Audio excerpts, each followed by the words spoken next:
Le film commence dans le bureau d'un homme nommé Edward, absorbé par son travail. Soudain, son assistante, Anna, entre précipitamment et lui tend une pile de documents. Elle l'informe que leur président, Maximilien, leur a ordonné d'évaluer de toute urgence une propriété appelée le manoir Valdemar pour une prochaine vente aux enchères. Édouard est agacé en entendant cela, car le dernier évaluateur, Paul, a mystérieusement disparu après avoir visité le manoir. Il soupçonne qu'il ait volé des objets anciens avant de fuir. Mais comme ils ne peuvent pas désobéir au président, Édouard décide de contacter une autre employée, Louise, qui est actuellement en congé.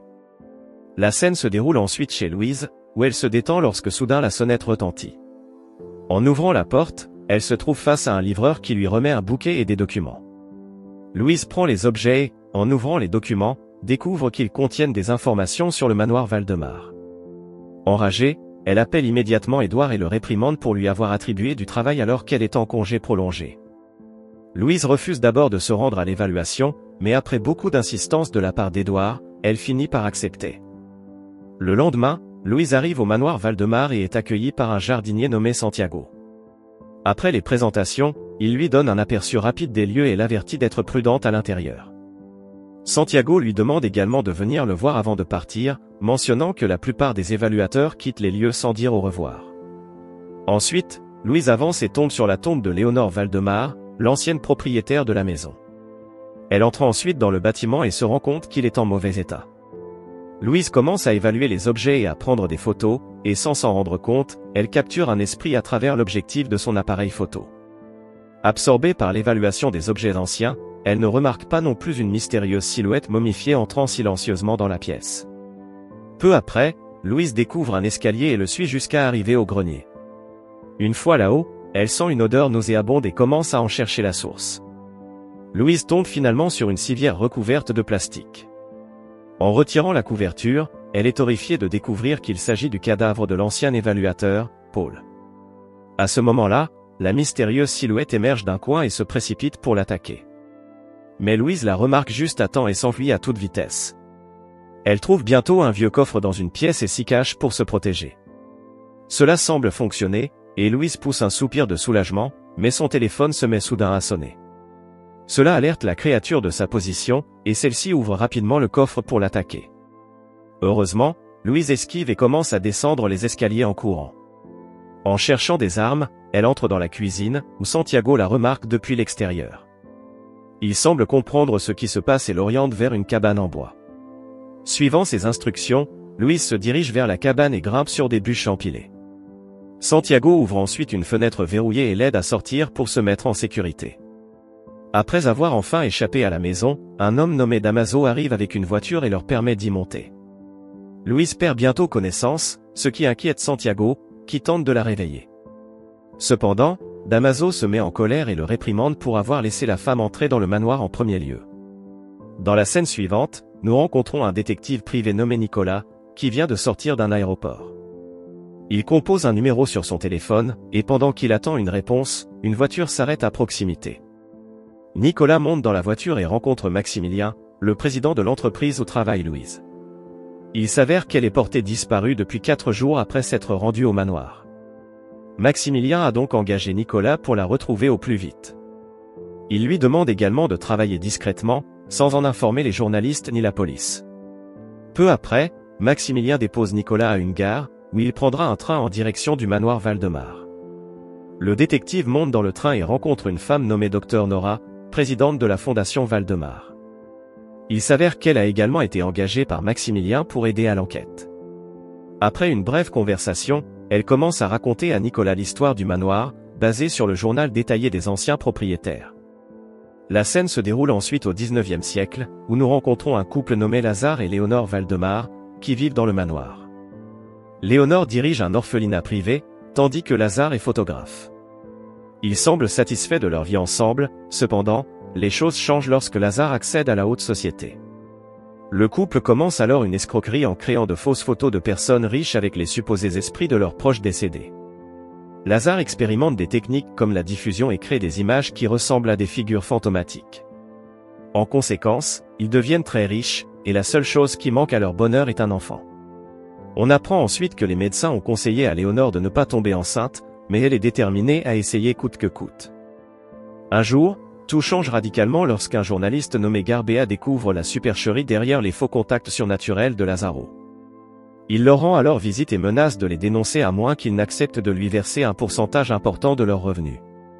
Le couple argue qu'ils ont utilisé tout leur argent pour améliorer la vie des enfants orphelins, mais le journaliste reste indifférent. Lorsque Garbea continue de les faire chanter, un Lazaro furieux rejette ses exigences et le chasse de la maison. À la suite de cet incident, Garbea écrit un article dénonçant l'escroquerie du couple, ce qui conduit à l'arrestation de Lazaro, laissant Léonore seule à gérer l'orphelinat. Elle fait également face à de grandes difficultés en raison du scandale. Malgré les obstacles, Léonore garde un espoir inébranlable, attendant le retour de son mari. Cependant, les choses prennent une tournure plus sombre lorsque son majordome lui apporte un jour de mauvaises nouvelles de la prison. Il s'avère que Lazaro ne sera pas libéré avant le procès et qu'il ne reçoit pas les médicaments qu'il doit prendre quotidiennement pour son foie fragile. Le lendemain, Léonore s'introduit dans un club privé réservé aux gentlemen, où le directeur de la prison déjeune avec Garbea.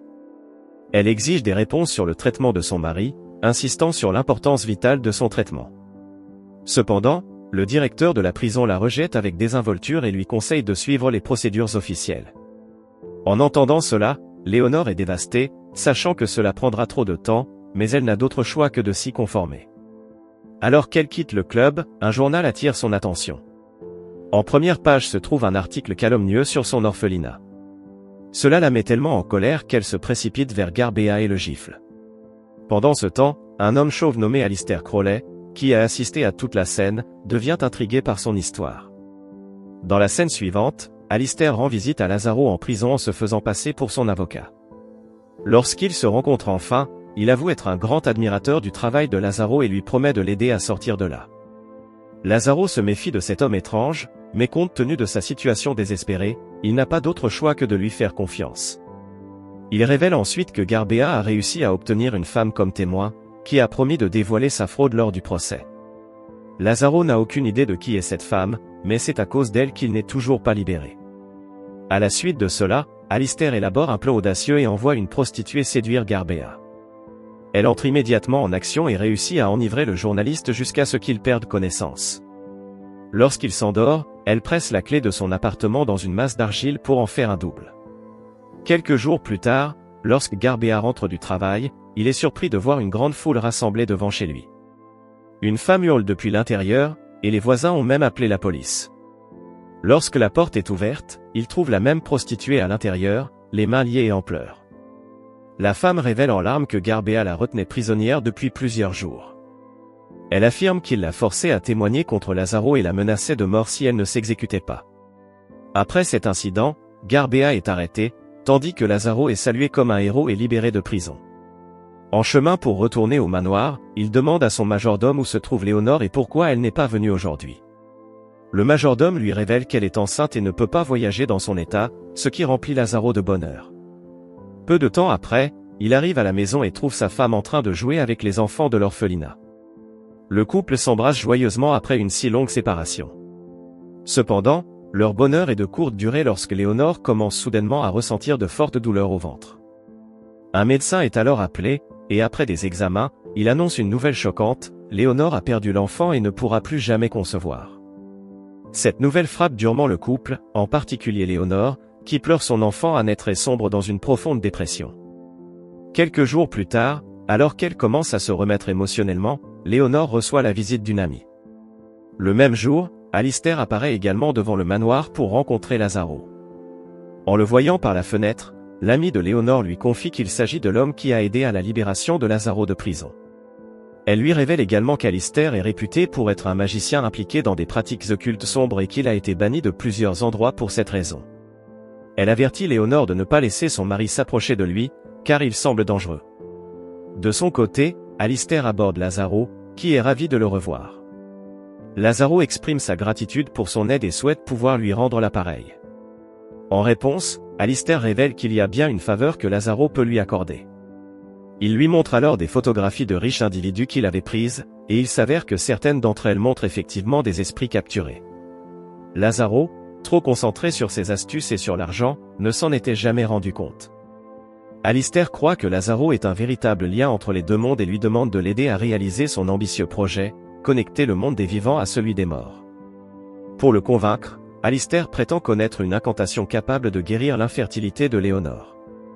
Cependant, il explique que cela nécessiterait l'exécution d'un rituel complexe lors de la prochaine éclipse lunaire totale, un événement qui ne se produit qu'une fois tous les 86 ans. Lazaro, bien que sceptique, décide de faire à nouveau confiance à Alistair, car celui-ci ne lui a apporté que du soutien jusque-là. Le soir, Lazaro informe sa femme du projet d'Alistair et du rituel qu'ils vont réaliser le samedi. Cette annonce met Léonore en colère, car ils avaient prévu ce jour-là d'accompagner plusieurs enfants pour rencontrer leurs familles adoptives. Elle exprime également sa méfiance envers cet homme étrange et supplie son mari de rester loin de lui. La scène se déplace ensuite à la soirée de l'éclipse, où Léonore emmène certains enfants de l'orphelinat à la gare pour rencontrer leurs parents adoptifs. Pendant ce temps, Alistair, accompagné de sa bande de mystérieux adeptes gothiques, arrive au manoir des Valdemar. Avec Lazaro, il décide de réaliser le rituel occulte en l'absence de Léonore. Alistair réunit tout le monde en cercle et révèle que chacun d'eux désire quelque chose, succès, inspiration, richesse ou connaissance. Il inscrit leurs demandes sur un parchemin et prépare le cadre du rituel. Le rituel commence alors, et Alistair demande à l'une de ses adeptes de retirer le crucifix qu'elle porte autour du cou. Rapidement, le parchemin flotte dans les airs, et un portail vers l'au-delà s'ouvre. Cependant, tout ne se déroule pas comme prévu, Lazaro commence soudainement à se sentir mal. À leur grande horreur, le portail libère une entité maléfique qui déclenche un incendie et commence à les attaquer. Lazaro s'évanouit soudainement, et l'une des adeptes d'Alistair est consumée par les flammes. L'incendie se propage rapidement dans le manoir, semant la panique. Face à la gravité de la situation, Alistair s'enfuit précipitamment avec les survivants. Pendant ce temps, Lazaro, gravement blessé, perd beaucoup de sang, et ses domestiques s'empressent de l'aider. La nouvelle atteint bientôt Léonore, qui se précipite immédiatement pour rentrer au manoir. Alors qu'Alistair s'échappe, l'un de ses adeptes l'interroge sur la créature libérée. Tremblant, Alistair révèle qu'il s'agit d'un « dévoreur », une des entités les plus terrifiantes et malveillantes du monde des ténèbres. Dans une autre scène, le dévoreur se rend au cimetière et ressuscite un défunt grâce à son pouvoir. Léonore arrive au manoir, où les pompiers viennent tout juste d'éteindre l'incendie. Elle retrouve son mari, inconscient et ensanglanté, allongé sur le sol. Inquiète, Léonore ordonne à son majordome de chercher des médicaments, mais celui-ci découvre avec horreur que le zombie ressuscité est en train de dévorer une servante. Le majordome tente de fuir, mais la créature le rattrape et le tue également. Peu après, Lazaro reprend lentement ses esprits, et Léonore tente de l'aider à se relever. Mais la créature arrive et les attaque. Lazaro affronte le démon pour protéger sa femme, mais il est rapidement maîtrisé, la créature le plaquant contre un mur et le blessant gravement. À ce moment intense, Léonore hurle de toutes ses forces et commence à parler dans une langue étrangère inconnue. La créature s'arrête soudainement, semblant comprendre ses paroles. Elle se calme de manière inattendue et s'éloigne. Une fois le danger passé, Lazaro et Léonore ont une discussion, et la vérité éclate enfin. Il s'avère que Léonore était le véritable lien avec les esprits, et non son mari.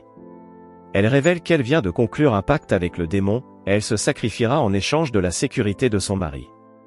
Bouleversé, Lazaro la supplie de ne pas aller jusqu'au bout, mais Léonore décide de tenir sa promesse. Elle embrasse son mari une dernière fois, puis descend dans le portail où résident les démons malveillants et met fin à ses jours. À la fin, seul le corps de Léonore reste, son âme ayant déjà disparu. Dévasté, Lazaro tente tout pour ramener sa femme, mais sans succès. N'ayant plus d'autre choix, il porte son corps sans vie à l'extérieur et l'enterre dans leur jardin. Dans la scène finale, nous revenons au présent, où Nora termine de raconter cette histoire tragique à Nicolas. Le détective est visiblement ému par le récit de ce couple autrefois heureux, détruit par des forces obscures. Mais Nora lui rappelle de ne pas s'attarder sur le passé et insiste sur l'importance de leur mission principale, retrouver Luisa.